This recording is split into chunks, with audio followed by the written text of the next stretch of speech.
तो 2003 में और 2024 में कितना अंतर देखते हैं राजनीति में? देखिए 2003 से लेकर के 2024 तक की जो यात्रा है, भारतीय जनता पार्टी की सरकार डॉक्टर रमन सिंह जी के नेतृत्व में 15 साल तक लगातार छत्तीसगढ़ में सरकार रही। आने में हालत ख़राब हो जाए तो जितना रोड को प्रमोट करना चाहिए था, उसमें डेवलपमेंट करना चाहिए था, वो दिख नहीं रहा सर अभी धरातल में। देखिए आप जो कह रहे हैं वो सही है। सर आपने आज़ादी की बात कही, तो विपक्ष को जेल में बंद करके आज़ादी कैसी?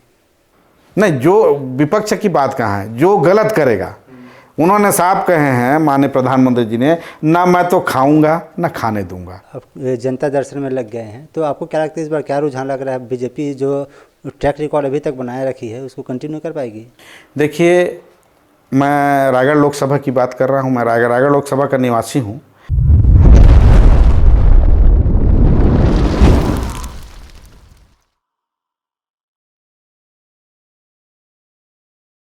नमस्कार, आप सभी दर्शकों का एक बार फिर से बहुत बहुत स्वागत है। आप देख रहे हैं TNR न्यूज़ का खास कार्यक्रम सवाल जवाब का है और मैं हूं आपके साथ रुपेश ठाकुर। लोकसभा चुनाव की उल्टी गिनती शुरू हो चुकी है। ऐसे में हम लगातार अलग अलग विधानसभा और लोकसभा क्षेत्रों में जा रहे हैं, नेता मंत्री और विधायकों से आपकी मुलाकात करवा रहे हैं। इसी बीच हम पहुँचे हैं रायगढ़ लोकसभा क्षेत्र में। आज के कार्यक्रम में जो हमारे साथ मेहमान है वह बहुत खास है। खास इसलिए क्योंकि वह भाजपा कार्यकाल में मंत्री रह चुके हैं। हम बात कर रहे हैं सत्यानंद राठिया जी के बारे में। आज हमारे साथ वही मेहमान हैं। सर आपका बहुत बहुत स्वागत है। सर चर्चा में आगे बढ़ेंगे, लेकिन उससे पहले संक्षेप में अपने बारे में हमारे दर्शकों को कि कौन हैं सत्यानंद राठिया जी? देखिए सबसे पहले मैं आपके चैनल को बहुत बहुत धन्यवाद देता हूं, बधाई देता हूं। और मैं सत्यानंद राठिया पूर्व में ललौंगा का विधायक रहा, छत्तीसगढ़ शासन में मंत्री का दायित्व भी रहा, खाद्य मंत्री के रूप में भी रहा, ट्राइबल मिनिस्टर के रूप में रहा और संसदीय सचिव के रूप में भी मैंने छत्तीसगढ़ में जनता की सेवा की है। और ग्राम रोड़ोपाली मेरा गांव है, एक छोटा सा गांव है और छोटा सा किसान परिवार से मैं निवासरत हूं। और मेरा परिवार बड़ा परिवार नहीं है, कुटुंब बड़ा है और अपना परिवार में एक लड़की एक लड़का है। और हमारी श्रीमती जी भी पूर्व में विधायक रह चुकी हैं, 2013 से 2018 तक संसदीय सचिव भी रह चुकी हैं। और अब आप लोगों को ज़्यादा परिचय की बताने की ज़रूरत नहीं है। सर आप क्या जब स्कूली जीवन में थे तभी से राजनीति में आना चाह रहे थे कि अचानक से कुछ हुआ कि आप राजनीति में आ गए? देखिए हमारा पिताजी हमारा दादाजी कोई राजनीति परिवार से नहीं थे, हम एक गरीब परिवार से हैं। और मेरा शिक्षा जो है स्नातकोत्तर MA हिंदी तक हुआ है डिग्री कॉलेज रायगढ़ में। और हम लोगों के समय विषम परिस्थिति से हम लोगों ने शिक्षा ग्रहण किया है। वैसा राजनीति परिवार हमारा परिवार नहीं है, लेकिन एक तेंदुपत्ता में भी वनोपज का कार्य मैं करता था प्रबंधक के रूप में। और प्रबंधक के रूप में मैं अपने क्षेत्र में जनता के बीच में जाकर के सेवा करता था। जो तेंदुपत्ता तोड़ाई होता है उसका प्रबंधक के रूप में कार्य करता था। और उस समय हमारे इस क्षेत्र के विधायक स्वर्गीय प्रेम सिंह सिदार जी हुआ करते थे भारतीय जनता पार्टी से। उन्होंने अच्छा संघर्ष किए और लंबे समय तक जो यहाँ कांग्रेस की गढ़ रही, ज़्यादा करके राज परिवार रायगढ़ से ही यहाँ पे विधायक सांसद रहा करते थे और वो विधायक के रूप में रहे। उनका कार्यकाल भी बढ़िया रहा, उनके साथ में मैं हमेशा रहता था। मुझे राजनीति सीखने का वो सानिध्य उनके साथ में मिला, जनता का सेवा करने का भी अवसर प्राप्त हुआ। बाद में उन्होंने जब छत्तीसगढ़ राज्य बना, यहाँ मुख्यमंत्री माननीय अजीत जोगी जी बने और किन्हीं भी कारणवश जो है उस समय आप सब लोगों को विदित भी होगा कि 13 विधायक उनके खेमे में चले गए। उसी समय हमारे यहाँ के स्वर्गीय प्रेम सिंह सिदार जी भी चले गए। तब उनके साथ में बहुत सारे कार्यकर्ता उनके साथ में 2003 की बात है। 2000 में छत्तीसगढ़ बना और 2001 में ही वो चले गए। तो जब 2003 का चुनाव हुआ उस समय हम लोग एक नए स्टैंड के साथ में, जनता का आशीर्वाद था और फिर नया कार्यकर्ता को मुखर करके जोड़े, संघर्ष किए, मेहनत किए। भारतीय जनता पार्टी ने हमें भारतीय जनता पार्टी से पहली बार टिकट मिला ललुंगा विधानसभा। जी, जिन्हें आप गुरु समझते थे, जिनसे आप राजनीति सीखे हैं, और उन्हीं के साथ आपका लड़ाई हुआ 2003 में। हाँ, 2003 में हम गुरु चेला लड़े स्वर्गीय प्रेम सिंह सिद्धार्थ जी के साथ में, और पहली बार मैंने विधायक का टिकट भारतीय जनता पार्टी से मिला। और केंद्रीय नेतृत्व और प्रदेश नेतृत्व को उसके लिए तो बहुत धन्यवाद देता हूँ, क्योंकि हमारा राजनीतिक परिवार नहीं था। और जैसे ही विधायक बने 2003 में, तो सर्वप्रथम मुझे वन राज्य मंत्री का दायित्व मिला। और चूँकि तत्कालिक प्रधानमंत्री माननीय अटल बिहारी वाजपेयी जी जब थे, तो उन्होंने एक नियम बनाए थे कि कहीं भी 15% से मंत्रियों की संख्या ज़्यादा नहीं होना है। इस कारण में हम लोग 5 मंत्रियों को ड्राफ्ट किया गया छत्तीसगढ़ में, और मैंने स्वतः इस्तीफा दिया। बाद में डॉक्टर रमन सिंह जी मुख्यमंत्री थे, उनके साथ में मुझे 3.5 साल तक संसदीय सचिव का दायित्व निर्वहन करने का अवसर प्राप्त हुआ। और बाद में मुझे खाद्य ट्रैवल मिनिस्टर बनाया गया, और बाद में खाद्य मंत्री का भी दायित्व दिया गया। और भारतीय जनता पार्टी के सरकार में डॉक्टर रमन सिंह जी के मार्गदर्शन से नेतृत्व में पहली बार आज़ाद भारत के बाद लंबे समय तक कांग्रेस की सरकार रही, लेकिन उन्होंने जनता के हमेशा शोषण करते आए, पोषण नहीं किए। भारतीय जनता पार्टी के नेतृत्व में डॉक्टर रमन सिंह जी के मार्गदर्शन में पहली बार मेरे हाथ से खाद्य मंत्री के रूप में 3 रुपये किलो का चावल, चना, नमक का वितरण का दायित्व पूरे छत्तीसगढ़ के लोगों को मिला, जो आज भी वह योजना फलीभूत चल रहा है। और यह योजना बहुत ही हमारे छत्तीसगढ़ के लिए कारगर साबित हुआ है। जी, अगर राजनीति की दृष्टिकोण से बात करें सर, तो 2003 में और 2024 में कितना अंतर देखते हैं राजनीति में? देखिए, 2003 से लेकर के 2024 तक की जो यात्रा है, भारतीय जनता पार्टी की सरकार डॉक्टर रमन सिंह जी के नेतृत्व में 15 साल तक लगातार छत्तीसगढ़ में सरकार रही। और पहले जैसे बीमारू छत्तीसगढ़ राज्य रहा, कुछ भी विकास नहीं हुआ था। माने गरीबी इतना था छत्तीसगढ़ में 2003 के पहले, किसी गांव में सही रूप से लोगों के पास खाने के लिए अनाज नहीं था। जो धन्यवाद है डॉक्टर रमन सिंह जी भारतीय जनता पार्टी को कि ये चावल वाला योजना आ गया। तो शिक्षा तो ज़रूरी है, शिक्षा के क्षेत्र में बहुत ज़्यादा विकास हुआ। उदाहरण के लिए मैं कहूँ कि लंबे 55 साल तक कांग्रेस की सरकार रही, हमारा आदिवासी वनांचल क्षेत्र है। यहाँ हाई स्कूल बहुत कम था, हायर सेकेंडरी बहुत कम था, कॉलेज और आईटीआई कॉलेज का तो नामो निशान नहीं था। जब पहली बार मुझे इस क्षेत्र में सेवा का दायित्व मिला विधायक के रूप में, भारतीय जनता पार्टी डॉक्टर रमन सिंह जी की सरकार में 5 साल के कार्यकाल में, 2003 से लेकर के 2008 के कार्यकाल में, 5 साल में ही हमारे विधानसभा में 2 ब्लॉक थे। दोनों ब्लॉक में महाविद्यालय खोला गया, और वो भी संपूर्ण संकाय, कला हो, वाणिज्य हो, साइंस हो, तीनों फैकल्टिकल का माने कॉलेज खुला। साथ में दोनों ब्लॉक में आईटीआई कॉलेज भी खोला गया। हाई स्कूल, हायर सेकेंडरी, जहाँ जहाँ आवश्यकता पड़ा, डॉक्टर रमन सिंह जी के भारतीय जनता पार्टी के कार्यकाल में पर्याप्त शिक्षा के दृष्टि से भी हुआ। स्वास्थ्य क्षेत्र में भी अच्छा विकास हुआ। कहीं घूमने, कहीं जाने के लिए रोड का साधन नहीं था। और उस समय हमारे यहाँ सांसद माननीय विष्णुदेव साय जी हमारे क्षेत्र के सांसद हुआ करते थे, जो आज छत्तीसगढ़ के मुख्यमंत्री के रूप में विराजमान हैं। और माननीय अटल बिहारी वाजपेयी जी जब प्रधानमंत्री थे, तो उनके समय में एक योजना निकाला गया था कि प्रधानमंत्री ग्राम सड़क योजना, जो गांव को शहर से जोड़ना, गांव को मुख्य सड़क से जोड़ना। उस समय हमारे विधानसभा में जंगली क्षेत्र है, वनांचल क्षेत्र है, तो रोडों का विकास नहीं था, पुल पुलिया का विकास नहीं था।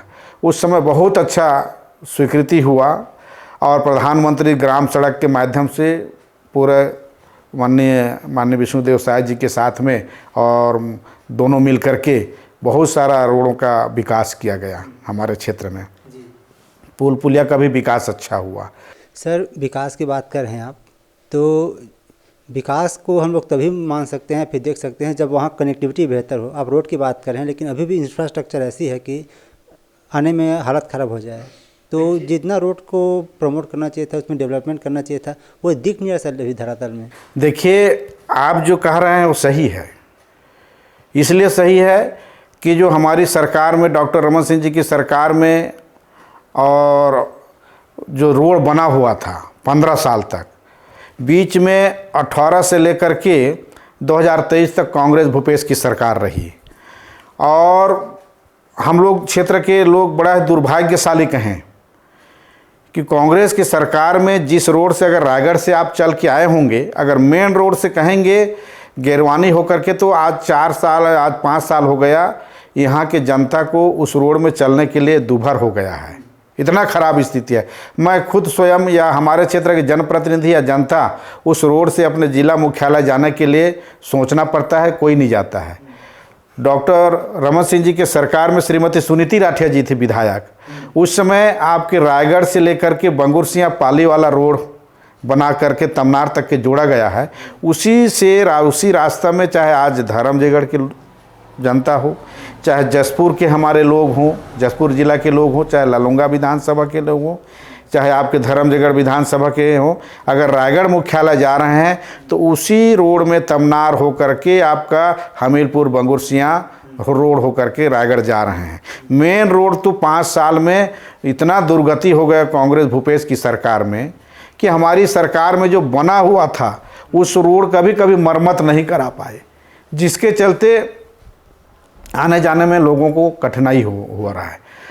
अब माननीय विष्णुदेव साय जी की सरकार आने के बाद में इस रोड में बनना प्रारंभ हुआ है, और जून जुलाई तक इसमें चलने के लायक हो जाएगा। जी, ये इंडस्ट्री का हब है ललुंगा विधानसभा क्षेत्र। यहाँ बड़ी बड़ी 5 माइंस हैं। उसके बाद भी यहाँ से जो इनकम मिलना चाहिए स्टेट गवर्नमेंट को, वो भरपूर मात्रा में मिल रहा है, लेकिन यहाँ इन्वेस्टमेंट नहीं किया जा रहा है। क्या लगता है कि सरकार की मंशा है काम करने की, नहीं करने की? आप जो बोल रहे हैं सही है कि हमारा भी, देखिए, मुझे 5 साल विधायक रहने का अवसर मिला। बीच में 13 से 18 तक श्रीमती जी विधायक नहीं, बीच में कांग्रेस के विधायक रहे 2 बार, बीच में कांग्रेस की भी सरकार रही। वास्तव में जितना उद्योग हमारे क्षेत्र में स्थापित है, और उद्योग नीति के आधार पे उद्योग के जो डीएमएफ फंड का राशि होता है, उस राशि को प्रभावित क्षेत्र में ही ज़्यादा करके खर्च करना चाहिए, वहाँ की सारी व्यवस्था के लिए डेवलपमेंट करना चाहिए। वास्तव में उतना नहीं हो पाया है, इसके लिए जनता दुखी है, और पिछले सरकार में तो कुछ भी नहीं हो पाया। लेकिन हम लोग इस बात को लेकर के बड़े गंभीर हैं, और आने वाला समय में, चूँकि हमारी भारतीय जनता पार्टी की सरकार, माननीय मुख्यमंत्री विष्णुदेव साय जी बने हुए हैं, और सौभाग्य से हमारे इस रायगढ़ जिला से जो वित्त मंत्री बने हुए हैं आदरणीय ओपी चौधरी जी, वो भी आईएएस रहे हैं, उनको भी अच्छी तरह से नॉलेज है इस संबंध में। तो आने वाला समय में जो हमारे उद्योग नीति के तहत में जो डीएमएफ फंड का पैसा हो, उद्योग का जो पैसा हो, वो पैसा हमारा अधिकांश क्षेत्र में, प्रभावित क्षेत्र में ही उसका विकास के लिए लगाया जाएगा। ऐसा हम लोगों का भी कहना है, ऐसा हम लोगों का भी पार्टी का दिशा निर्देश है। आने वाला समय में इसका विकास दिखेगा। इसकी चर्चा ओपी चौधरी जी ने की है अपने बजट में कि जो डीएमएफ का पैसा है वो ज़्यादातर जो आसपास के क्षेत्र है वहीं पर खर्चा किया जाना चाहिए विकास में। एक बात और है सर, यहाँ लगातार बीजेपी पार्टी की सांसद बनी रही है, क्योंकि ये स्टेट लेवल का इशू तो है ही है, साथ साथ में नेशनल का भी इशू है, क्योंकि पोल्यूशन हो गया, यहाँ से माइनिंग हो गया, तो वहाँ से भी यहाँ मदद मिलना चाहिए था, लेकिन जो अभी तक मिल नहीं पाया है। तो इसको भी कहीं ना कहीं एक सेटबैक रूप में ले रही है बीजेपी। देखिए, जो जिस विकास का बात मैंने कहा, केंद्र गवर्नमेंट से हमेशा, वैसे हमारे यहाँ जो भी दिख रहा है आपको पिछले 5 साल में, चाहे जिस रोड से आपका बात किया, वो भारत सरकार का ही देन से रोड बना हुआ है। आज भारत सरकार के माननीय नरेंद्र मोदी जी बहुत ही, मैं तो कहूँ को एक साधारण मनुष्य नहीं है, वो एक महापुरुष हैं। उनमें कहीं ना कहीं देव शक्ति विराजमान है। पूरे भारत देश का अगर ऊंचाई देखा जाए तो उनके माध्यम से जो 10 साल के कार्यकाल में जो भारतवर्ष का जैसा ग्राफ बढ़ा है, आज हिंदुस्तान में निवास करने वाले हर हिंदुस्तानी, हम केवल भारतीय जनता पार्टी के कार्यकर्ता हैं इसलिए हम बड़ाई नहीं कर रहे हैं, बल्कि यहाँ के नागरिक होने के नाते भी जो हमारे टीवी में चाहे चैनल के माध्यम से, आप लोगों के माध्यम से जब देखने सुनने को मिलता है, तो भारत देश का गौरव पूरे विश्व में बहुत ही अच्छा ऊंचाई की ओर बढ़ा है। कहाँ कांग्रेस की डॉक्टर मनमोहन सिंह जी की सरकार में माननीय प्रधानमंत्री हुआ करते थे, वो उस समय कहाँ 11वां 12वां स्थान में जो यहाँ का आर्थिक ग्रोथ था, आज वो 5वां नंबर में पहुँच गया है। ये बहुत बड़ी उपलब्धि है। साथ में माननीय मोदी जी आने वाले समय के लिए प्रधानमंत्री जी कहे हैं कि हम आने वाला 5 वर्ष में हम इसको तीसरा स्थान में, विश्व के तीसरा स्थान में पटल में रखेंगे। और निश्चित ही उनका जो बात होता है बोल देते हैं, माने वो गारंटी है, नामुमकिन है, होना तय है। आज भी अगर देखें तो उनके माध्यम से कितना बड़ा चिंतन, आज शौचालय जैसा, आज आज़ाद भारत में 55 साल 60 साल तक कांग्रेस की सरकार रही, लेकिन माननीय मोदी जी प्रधानमंत्री बनने के बाद में जब लाल किला से शौचालय जैसे स्वच्छता महात्मा गांधी जी की जो भावना थी, उस बात को लेकर के जो गंभीर हुए, आज देखिए, मैं नहीं कहता कि पूर्ण रूपेण स्वच्छ भारत का निर्माण हो गया है, लेकिन जन जागरण के माध्यम से, उनके माध्यम से आप कहें कि 80%, मैं दावे के कहा सकता, बल्कि उससे ज़्यादा भी कह सकते हैं, लेकिन 80% तो स्वच्छता आया है, निर्माण हुआ है। आज हमारे जो आने वाला पीढ़ी है, चाहे बेटी हो चाहे बेटा हो, जो एक बड़े ही सुंदर ढंग से महिलाओं के जो भावनाओं को कदर करते हुए, माननीय सम्मान करते हुए, नारियों की सम्मान करते हुए माननीय मोदी जी ने इस योजना का चालू किए, तो आज जो है शौचालय सभी घरों में लगभग बना हुआ है। गरीबों के हित के लिए उन्होंने प्रधानमंत्री आवास दिए। आज प्रधानमंत्री आवास, पहले कांग्रेस के सरकार में क्या था, इंदिरा आवास, 1-2 ग्राम पंचायत में 1-2 इंदिरा आवास दे देते थे, उसके बाद में मारा मारी होता था। आज प्रधानमंत्री आवास उनके कार्यकाल में पर्याप्त बना। भारतीय जनता पार्टी डॉक्टर रमन सिंह जी की सरकार थी, डबल इंजन की सरकार होने के कारण में यहाँ प्रधानमंत्री आवास का अच्छा निर्माण हुआ। बीच में भूपेश सरकार, माननीय भूपेश बघेल जी मुख्यमंत्री रहे, उन्होंने प्रधानमंत्री आवास को रोक दिए। भाई, आप मुख्यमंत्री हैं, छत्तीसगढ़ की जनता का भलाई के लिए आपको कोई भी योजना आ रहा है, योजना को पार्टी विशेष में नहीं देखना चाहिए। उन्होंने एक तरफा प्रधानमंत्री आवास को रोक दिए। अब देखिए, अभी माननीय विष्णुदेव साय जी भारतीय जनता पार्टी की सरकार बनी, जैसे ही मुख्यमंत्री का पद ग्रहण किए, प्रथम कैबिनेट में ही उन्होंने 18 लाख से ज़्यादा प्रधानमंत्री आवास छत्तीसगढ़ के लोगों के लिए स्वीकृत करा दिए। तो कहीं ना कहीं ये दूरदर्शिता है।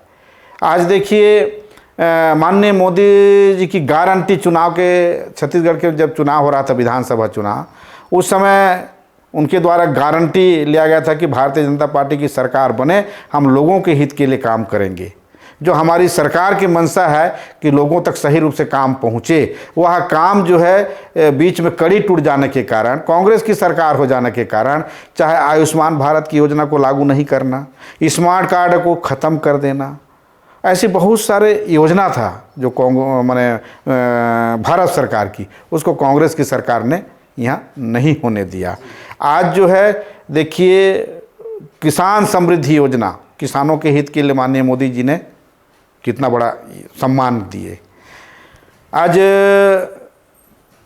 आप देखेंगे हमारे यहाँ जो घोषणा किया गया था माननीय विष्णुदेव साय जी ने, जिसको पूरा किए हैं, कि किसानों के हित के लिए हम 31 रुपये में धान खरीदी करेंगे और 1 क्विंटल में, 1 एकड़ में 21 क्विंटल धान खरीदी करेंगे, और हमारे सरकार के माध्यम से किसानों को 3100 रुपया क्विंटल पीछे उनको दिया जा रहा है। किसान खुश है। पिछला भारतीय जनता पार्टी के समय में 2 साल का बोनस बकाया हुआ था धान का, उस धान के बोनस को भी अभी दिया गया। कांग्रेस पार्टी को हराने के लिए मजबूरी में ये सब कदम उठाना पड़ा बीजेपी को, कि ऐसा कुछ करने में वाकई में इन लोग के अंदर, भारतीय जनता पार्टी के अंदर इच्छा शक्ति थी? नहीं, कांग्रेस को हराने के लिए ऐसा नहीं है। हमारा भारतीय जनता पार्टी का एक विचारधारा पार्टी है। वैचारिक पार्टी है। हम सरकार में रहने के लिए काम नहीं करते, बल्कि एक सरकार तो एक साधन है, हम राष्ट्र निर्माण के लिए काम करते हैं, राष्ट्र हित में लोग जुड़े। आज देखिए माननीय मोदी जी के प्रधानमंत्री बनने के बाद आप देखिए आज़ाद भारत के बाद में कश्मीर, जम्मू कश्मीर जो है हमारे भारत से अलग लगता था। वहाँ 2 विधान, 2 प्रधान, मतलब 2 कानून, हर चीज़ था। वहाँ तिरंगा झंडा नहीं फहरता था जो भारत की राष्ट्रीयता का शान है। माननीय मोदी जी के आने के बाद में धारा 370 हटाई। अब वहाँ भारत देश के नागरिक हैं, मतलब सबके लिए समान नागरिक है। वहाँ किसी प्रकार की जाति भेदभावना की बात नहीं है। आज 370 हटने के बाद में आज वहाँ के एक एक बच्चा, एक एक नागरिक, जब गणतंत्र दिवस हो रहा है, 15 अगस्त हो रहा है, तो खुला तौर से तिरंगा झंडा फहरा रहे हैं। कितना आज़ाद है, कितना आज़ादी लग रहा है कि हमारा कश्मीर भारत का अमूल्य अंग है। आज वहाँ अपने मुस्लिम बहनों के लिए, माताओं के लिए 3 तलाक की जो महिलाओं के अनहित में होता था उसको बंद कर दिए। आज कितना सुरक्षित हैं। तो ऐसा माने राष्ट्रीयता हित के लिए जो काम होना चाहिए, देश के हित के लिए काम होना चाहिए, इसके लिए भारतीय जनता पार्टी काम कर रही है, ना कि कांग्रेस को हराने के लिए या सरकार में आने के लिए नहीं है। जो आज लोगों को सही रूप से नहीं मिल रहा था सुविधा, अब कांग्रेस के तात्कालिक प्रधानमंत्री स्वर्गीय राजीव गांधी जी कहा करते थे, उन्हीं के पार्टी, कि हम लोग केंद्र से पैसा भेजते हैं 1 रुपया उदाहरण के लिए, तो 15 पैसा गांव के जनता तक मिलता है, 85 पैसा उनकी सरकार में गमन हो जाता था। आज देखिए माननीय मोदी जी के माध्यम से, जो आपने कहा कि केंद्र सरकार से क्या उपलब्धि हुआ है, आज जन धन योजना के माध्यम से पहले गांव के 10-15 लोगों का खाता हुआ करता था बैंक में, आज लगभग 90% लोगों का बैंक में खाता है और सीधा उनके खाते में पैसा आ जा रहा है। चाहे आपका प्रधानमंत्री आवास की बात की पैसा हो, चाहे आपका किसान समृद्धि की योजना की बात हो, या जो भी पैसा आ रहा है केंद्र से लोगों के विकास के लिए, चाहे वो अपना आजीविका मिशन के तहत में महिला स्व सहायता समूह को पैसा आना हो, फसल बीमा, बहुत सारी योजनाएं जिनका आ रहा है, ये सारी पैसा जो है डायरेक्ट किसान के खाते में आ जा रहा है। कहीं बेचौली वाला बातें नहीं है, कहीं पैसा गमन होने वाला नहीं है। इतना पारदर्शिता, इतना दूरदर्शिता, ऐसा व्यक्तित्व आज पुनः आने वाला समय में प्रधानमंत्री का नेतृत्व उनके भारत देश के पुनः बने और हमारा जो देश के गौरव है विश्व गुरु की ओर अग्रसर हो रहा है, वो भारत देश अग्रसर होगा। तो गांव-गांव में रहने वाले लोग भी, हम लोग बड़ा, जो उनका कहना कोई गलत नहीं है कि 56 इंच का सीना, हम तो बाकायदा उनका तारीफ़ करते हैं। उनका 56 इंच सीना जब गदगद हो रहा है, फूल जा रहा है, तो हम गांव के देहात के रहने वाले लोग भी, हम जो है हमारा सीना गदगद हो जाता है।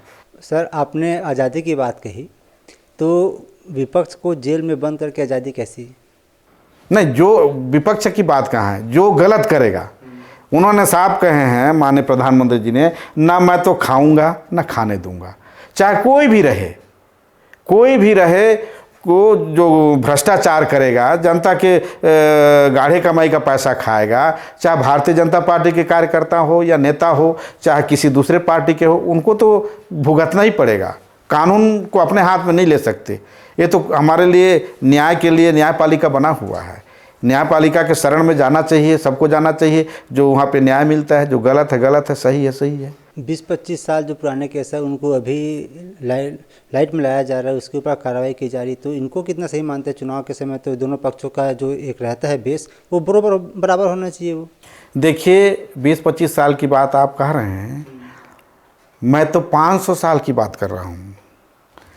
आप सब जिस समय अंग्रेज नहीं आए थे, उस समय हमारे सब हम लोगों के आराध्य देव हैं राम भगवान जी।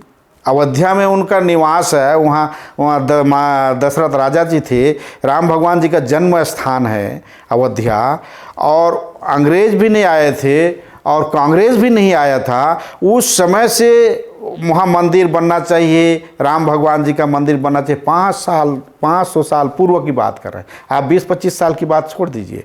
तो न्यायालय के शरण में जाते हुए, न्यायिक प्रक्रिया के साथ में रहते रहते आज 500 साल बाद भी न्याय मिला है। तो जो गलत करेगा उसका कहीं ना कहीं केस दायर है, चाहे 25 साल हो चाहे 50 साल हो, वो तो जब न्यायालय की दरवाज़ा में आएगा तो समय आने पर न्याय मिलेगा ही। अभी लोकसभा चुनाव कुछ दिन में होना है, दोनों पार्टियों के जो कैंडिडेट हैं अब जनता दर्शन में लग गए हैं, तो आपको क्या लगता है इस बार क्या रुझान लग रहा है? बीजेपी जो ट्रैक रिकॉर्ड अभी तक बनाए रखी है उसको कंटिन्यू कर पाएगी? देखिए, मैं रायगढ़ लोकसभा की बात कर रहा हूँ, मैं रायगढ़ लोकसभा का निवासी हूँ और मैं दावे के साथ में कह सकता हूँ, विश्वास के साथ में कह सकता हूँ कि हमारे यहाँ के जो प्रत्याशी हैं आदरणीय राधेश्याम राठिया जी, और हमारे ही साथ में अच्छे साधारण परिवार से हैं, किसान परिवार से हैं और सीधा साधा व्यक्ति हैं। और हमारे देश के यशस्वी प्रधानमंत्री नरेंद्र मोदी जी हैं जो कि कुशल नेतृत्व करने वाले हैं, वो हमारे सेना नायक हैं। और हम लोगों का कर्तव्य है कि जो सेना नायक अच्छे सेनापति के रूप में काम कर रहे हैं, सेवक के रूप में काम कर रहे हैं, तो हम वहाँ पे एक सेना हम अपने भारतीय जनता पार्टी की ओर से सांसद बना करके माननीय राधेश्याम राठिया जी को अच्छे बहुमत के साथ में जिता करके रायगढ़ लोकसभा से भेजेंगे और बढ़िया बहुमत के साथ में भेजेंगे। और वो हमारे ही जाति बिरादरी से के हैं, वो भी राठिया हैं, कंवर हैं, हम भी राठिया हैं, कंवर हैं। तो कंवर समाज का भी वैसे जसपुर से लेकर के हम सब ये माने अच्छा बाहुल्यता भी है और लगातार यहाँ सांसद भारतीय जनता पार्टी की बनते आया है और इस समय भी अच्छे मतों से जीतेंगे और बढ़िया काम कर रहे हैं, सब लोग अच्छे मन से काम कर रहे हैं। देखिए, मार्जिन तो मैं आपसे कहूँ तो अतिशयोक्ति नहीं है, लेकिन आप 2 लाख से ऊपर होगा, जो एक्चुअल में बता रहा हूँ। हम 3 लाख का आंकड़ा लगाए हुए हैं, लेकिन 2 लाख से ऊपर 3 लाख तक तो हो ही जाएगा, ऐसा हम लोगों का अनुमान है। और जनता में भी जो रुझान है वो मिलेगा। आप जो 2 लाख का बोल रहे हैं मार्जिन को, लेकिन यहाँ पे एक संशय होता है, 4 विधानसभा क्षेत्र आता है रायगढ़ जिले में, जिसमें से 3 में भी कांग्रेस पार्टी के विधायक हैं, तो ऐसे में लगता है कि जहाँ मेजोरिटी कांग्रेस की है वहाँ बीजेपी वालों को इतना मार्जिन के साथ जीत मिल सकता है? देखिए, आप जो 4 विधायक की बात बोल रहे हैं, कांग्रेस की 4 विधायक हैं, हमारे भारतीय जनता पार्टी के 1 विधायक हैं। मैं आपको बताना चाहूँगा, पिछले चुनाव में 8 विधायक लोकसभा में आते हैं, 8 में कांग्रेस की विधायक थी। भारतीय जनता पार्टी के हमारे कोई भी विधायक नहीं थे 8 विधानसभा में, लेकिन हम लोग यहाँ से अच्छे मतों से लगभग 64 हज़ार वोटों से श्रीमती गोमती साय जी को यहाँ से सांसद बना करके भेजे, जबकि कांग्रेस के 8 विधायक थे। तो अभी तो हमारे 4 विधायक हैं, तो आप तुलना कर सकते हैं क्या स्थिति होगा। हम निश्चित जीतेंगे, क्योंकि एक देश के हित की लड़ाई के लिए है और अच्छे विकास कर रहे हैं।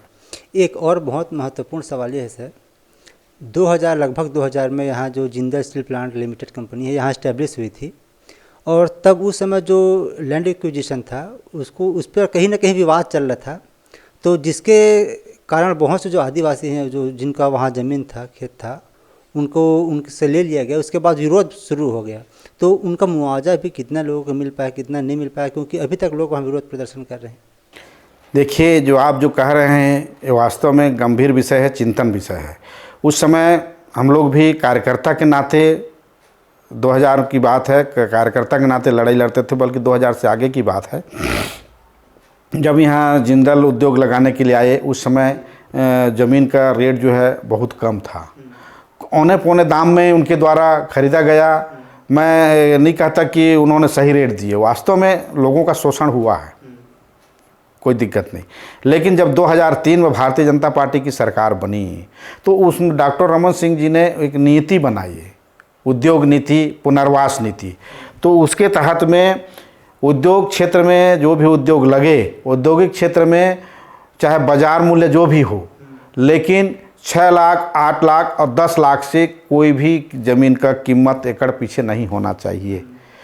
चाहे अगर 10 लाख से अगर बाज़ार मूल्य ज़्यादा है तो उस रेट में दिया जाएगा, लेकिन बाज़ार मूल्य मान लीजिए 5 लाख मूल्य है तो भी 10 लाख रुपये उनको दिया जाएगा।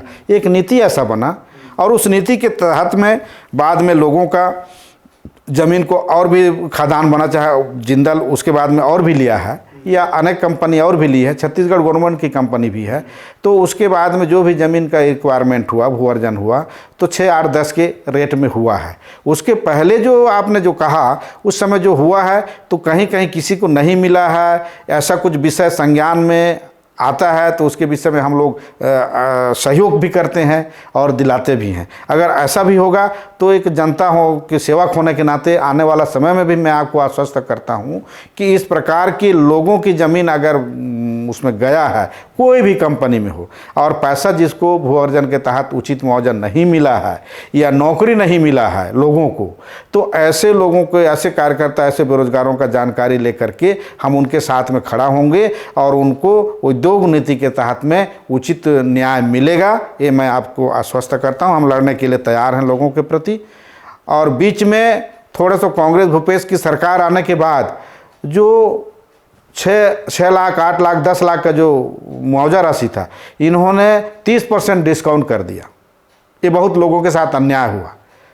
जैसे ही हमारी सरकार अभी बनी, माननीय विष्णुदेव साय जी की सरकार, पुनः 30% डिस्काउंट को माने कम को काट दिया गया है। अब 6, 8, 10 के रेट में मिलेगा और उसका चौगुना राशि मिलेगा, चौगुना राशि की दर से। ये तो ज़मीन की बात होगी। दूसरा है रोज़गार की। जो यहाँ लोकल एम्प्लॉयमेंट है, लोकल जो युवा हैं, उनको जो प्रोपोर्शन, जिस प्रोपोर्शन में मिलना चाहिए था रोज़गार वहाँ कंपनी में, उतना मिल नहीं पाया। तो क्या अगर इस बार, जैसे अभी वर्तमान में प्रदेश में भाजपा की सरकार है और यहाँ से जैसे अगर जीत कर आ रही है लोकसभा में भाजपा की जो कैंडिडेट हैं वो, तो क्या ऐसा कुछ व्यवस्था यहाँ किया जाएगा जो, क्योंकि यहाँ के जो लोग हैं उनको वहाँ रोज़गार मिल सके सही मात्रा में? बिल्कुल चिंतन किया जाएगा इस विषय में, और हम तो बल्कि इस विषय में सघन अभियान चला करके कुछ जो लोगों से पता लगाएंगे कि किन किन, चाहे आदिवासी वर्ग हो, विशेष करके आदिवासी क्षेत्र है तो चाहे ट्राइबल हमारे आदिवासी हो या अन्य वर्ग के लोग भी हों, अगर इस प्रकार के हमारे परिवार भू अर्जन जिनका हुआ है, जिनके लोगों को रोज़गार नहीं मिला है,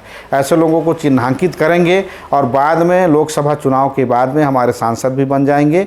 तो इस विषय में गहन चिंतन करके ऐसे लोगों को उस जो प्रभावित उद्योग है उस उद्योग में जो है उनको रोज़गार दिलाया जाएगा। भाजपा भले ही जो नहीं बोलते कि सपने में लड्डू खाना, या फिर उसको किसी भी तरीके से समझ सकते हैं, अब की बार 400 पार भाजपा बोल रही है, लेकिन जो विपक्ष है इंडिया गठबंधन बना के मजबूती के साथ टक्कर देने की बात कर रही है। देखिए, वो अपना अपना पक्ष रखेंगे, लेकिन हम लोग जैसे जानकारी मेरा, हम भारतीय जनता पार्टी के हैं तो हम अपने पार्टी के पक्ष में कह रहे हैं, ऐसी बात नहीं है। टीवी वगैरह में चैनल के माध्यम से सुनते हैं कि इनका जो महागठबंधन बना हुआ है, तो वहाँ मान लीजिए कल ही मैं सुन रहा था शिवसेना और कांग्रेस, वहाँ शिवसेना जहाँ पे एक जगह का मैंने सुन रहा था कि 6 जगह लोकसभा प्रत्याशी डिक्लेयर करना था, वहाँ जो है 5 जगह में शिवसेना ने वहाँ तय कर दिया, कांग्रेस को 1 जगह मिला, जबकि वो चाह रहे थे कि 50-50 होगा। तो इस प्रकार जो है उनका जो गठबंधन हुआ है महागठबंधन, उन्हीं में ही तालमेल नहीं है कि कहाँ कितना टिकट देना चाहिए अपने प्रत्याशियों को, अपने पार्टी को देना चाहिए, उनका तालमेल नहीं है।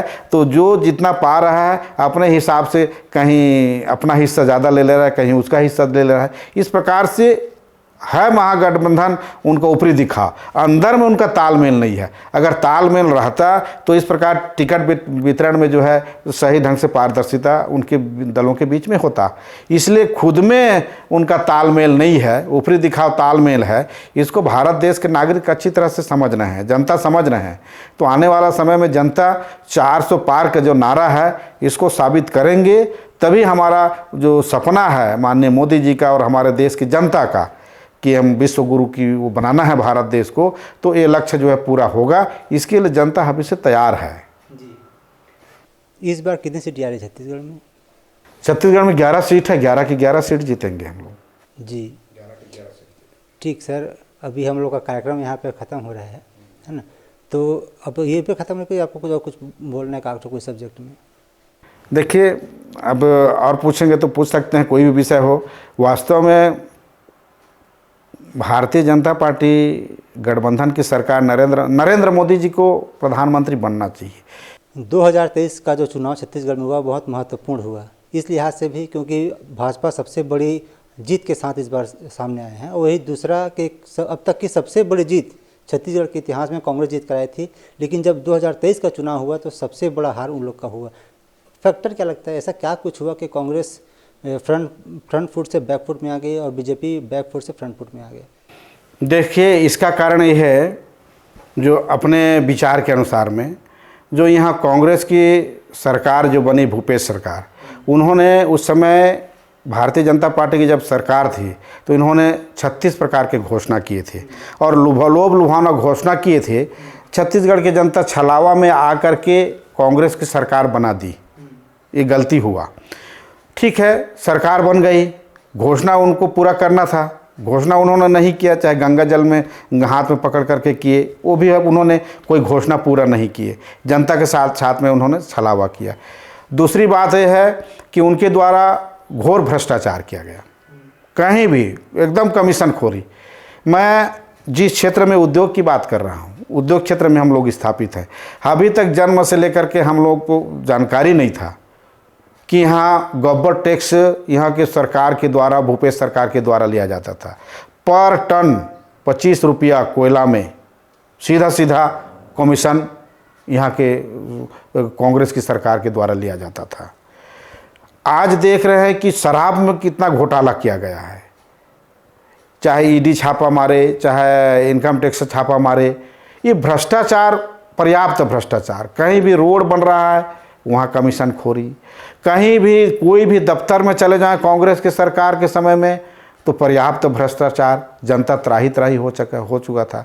मानो भ्रष्टाचार तो एक मेन मुद्दा था। घोषणा तो उनके द्वारा 36 घोषणा में पूरा नहीं किया गया, ये तो है ही, लेकिन भ्रष्टाचार से लोग इतना तकलीफ मिल रहा था, कहीं भी जाओ तो भ्रष्टाचारी, इनके नेता जो है भ्रष्टाचारी में पर्याप्त लिप्त थे और इसका आने वाला असर आपको दिखेगा, दिख भी रहा है। तो इसलिए जो है भ्रष्टाचार कांग्रेस को नकार दिए जनता ने और स्वच्छ सरकार स्थापित भारतीय जनता पार्टी को चुने हैं। सर, आप हमसे जुड़े इसके लिए बहुत बहुत धन्यवाद। आप सुन रहे थे सत्यानंद राठिया जी को। फिलहाल इस कार्यक्रम में इतना ही, अगली बार आपसे फिर होगी मुलाकात नए कार्यक्रम में नए मेहमान के साथ। तब तक के लिए अनुमति दीजिए, नमस्कार।